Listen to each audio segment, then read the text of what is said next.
Cheers. So, Colorado's the beer state. I love that. To talk about it, Ed, beer lover, Sealover, the new author of Colorado Excursions, where you can walk and drink at the same time. Ed, good to see you. Thanks for What is having me this? on. Tell me about this first It of all. is a 30-day travel guide to Colorado, stopping at one historic site, one natural site, and one drinking site each day, basically finding the best that makes Colorado, Colorado. For alcoholics. And for people who like to hike and see historic sites, but I love all three, and that's what it's really for. But, like you've ever hiked once in your life. 12, 14 or so far. You're the ones you can drive up. I understand. Jonathan Shikes from Westword, thank you for being here. Sure, absolutely. You do beer? Is that... Nobody knows exactly what happens at Westword. So. Yeah, so I've been the managing editor at Westword for about 9 years, and during that time I wrote about beer almost all that time. Now I write for them just about beer, and I don't have to edit anything anymore. That's beautiful. All right, so we got some Colorado products here. What makes Colorado such? Why are we the Napa Valley of beer? First of all, I should say that we're having a Black Shirt Brewing. Is this called a crowler? Yeah, is that it's the a name growler. of it? Yep, it's like a growler, which is the Right. glass canister, but instead they fill it right there for you out of aluminum, and it's a can. These guys are right downtown. Great guys. They've been pushed around by the city. So by all means, well, there we go. By all means, go down and have a few beers. The city's been after them, and they make some good stuff. So what makes Colorado such a great beer place? I think it's been a great beer place for a long time. The Brewers Association was founded here in the 70s. There have been breweries here for forever, and now there's 320 different breweries in Colorado, including the fourth largest. Well, New Belgium is the fourth now. Fourth largest craft brewery. Fourth largest craft brewery. Really? Wow. Yes. So basically, you can have a beer a day, almost, and. We're almost there. Yeah, we're almost about there. 40 All away. Right. What do we think of Black Shirt's? Yeah, this is one of my favorites. Oh, that's good stuff. All right, what do we have here? This is a horchata porter. Horchata. From Elevation Beer Company in tiny Poncha Springs. And, Really? Yes. They are a fantastic place. They do both easy drinking Kolsch's, and they do some really tough barrel-aged complex beers, and they all do it out of a place that's got about a couple thousand people living in it. Right. See, now I asked him for a bottle opener.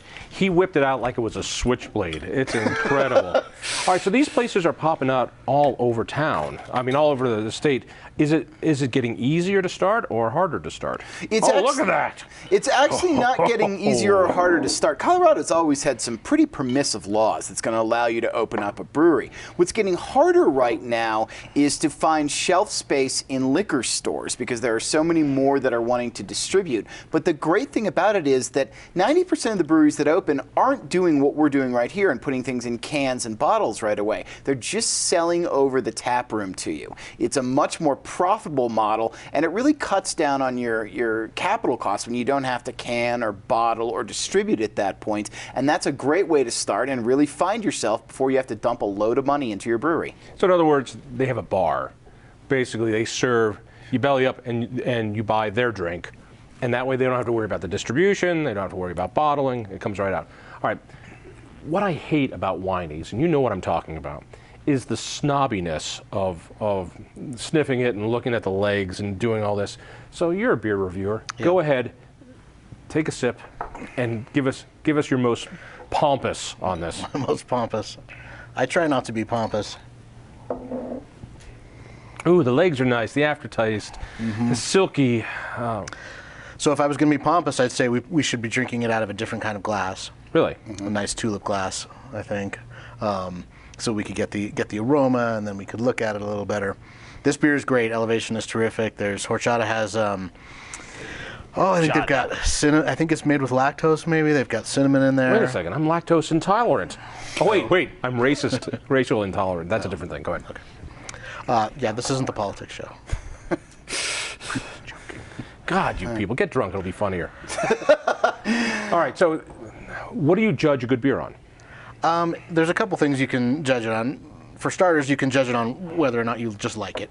That's usually probably the best way to do it. But if you're judging a beer based on its style, based on how it's supposed to be, then there are certain characteristics of different styles, and there are certain ways that they're each supposed to be. What I like about beer compared to wine is that the spectrum of beer, I mean, it'll bowl you over. There's different flavors. It's like ice cream. I mean, it's very powerful. You can tell the difference between a lager and a stout. You know, you can tell the difference. With wines, I find that the spectrum is really tiny. Well, this one's a Merlot, this one's a Cabernet, this, you know, and they all taste pretty much the same. This is different. I mean, and the brewing spectrum has grown tremendously in the last 10 years. You mentioned we've got a horchata beer here. Here's a wit beer, a classic Belgian white beer that's oak aged. And River North, who makes this beer, Unified Theory, also makes one called Grand Unified Theory that's aged in Grand Marnier barrels. Fantastic complexity to it. Jonathan brought us Odd 13. Now that's a hoppy beer they've got there, but these guys do some amazing tastes, including a kale cucumber sour that they broke out last year. It was fantastic. It was one of the best Colorado beers at the Great American Beer Festival. And these are the kind of wild taste varieties you can find, so that people like you who are disgusted by sour beers can find your own space. I'm not disgusted about sour beers. What's time beer was for guys? It didn't have fruit in it. It didn't have salad in it and flowers. No, you have a beer. You crack open your cores and you have a beer. But the more interesting things people are throwing in there, the more flavors they're finding, and you're always going to find someone who loves that niche. I'm one of them. Oh yeah, that's good stuff. All right, well, what should we have next, boys?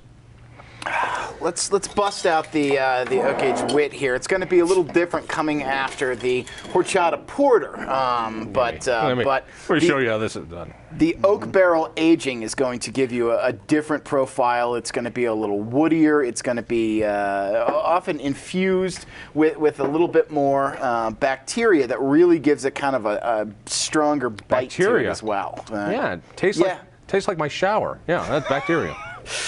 Brewers love bacteria. Why? Because it's going to do wild things with the beer. It's going to make it tart. It's going to make it, you could even use the term horse blank, but what it really is just a complex taste that isn't your typical lager that everybody grew up drinking in the 70s and 80s. It's going to give you this kind of wild, untamed flavor almost. Now, this is not just Colorado that's doing this. This is every state.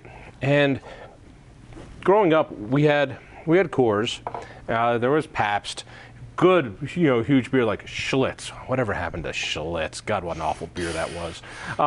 But they were variations on all American lagers.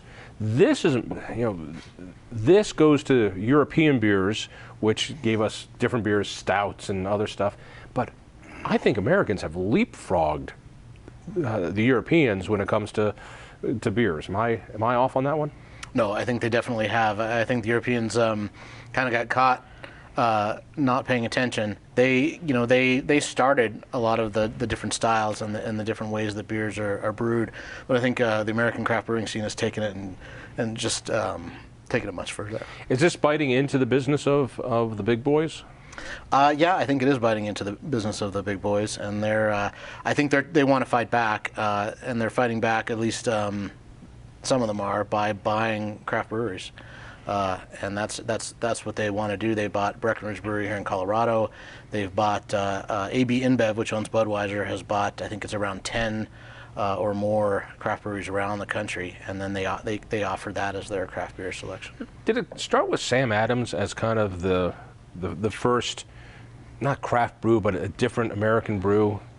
Technically, a brewery called New Albion Brewery, which came out in 1976, is considered the first American craft brew. And the oldest craft brewery in America is actually Boulder Beer, which opened up in 1979. But Sam Adams took it in a new direction. That was in 79? That was 79. Because I remember in college going to Boulder Beer.